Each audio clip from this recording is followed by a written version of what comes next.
Hello guys, আজকে নিয়ে চলে এসেছি পয়লা বৈশাখের ব্লগ পার্ট 2 নিয়ে। দেন এই তো আমরা ব্লুবার্ড স্কুল থেকে বেরিয়ে পড়েছি, এখন চলে যাব সাস্টে। বলতে বলতে চলে এসেছি সাস্টে, বাট সাস্টের ভিতরে যাওয়ার দিচ্ছিলেন না ওনারা, কি জানি কেন। ওনারা শুধু ভার্সিটি স্টুডেন্টদের যাইবার দিচ্ছিল। দেন এখানে অল্প বসে এখান থেকে চলে যাই আমরা রেস্টুরেন্টে।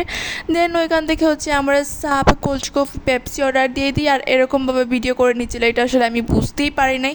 যাই হোক, কোল্ড কফিটা আমার কাছে মোটামুটি ভালো লেগেছে। দেন তারপরে এখন ক্রিসপি চিকেন নিয়ে চলে আসছি, আর এই ক্রিসপি চিকেনটা খাইতে আমার কাছে ভালোই লাগছে, মোটামুটি বলবো না, আমার কাছে অনেক ভালোই লাগছে।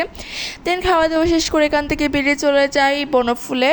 আর এখান থেকে মিষ্টি দেখতেছিলাম কোন ধরনের মিষ্টি নিব। দেন ফাইনালি মিষ্টিটা চয়েস করতে পারছি কোন ধরনের মিষ্টি নিব। দেন মিষ্টি কেনার পর এখানে আমি বোন আইসক্রিম নিয়ে নিয়েছি, ভাবলাম এখানে বসে খেয়ে নিই। সো আজকে ব্লগ ছিল, বাই।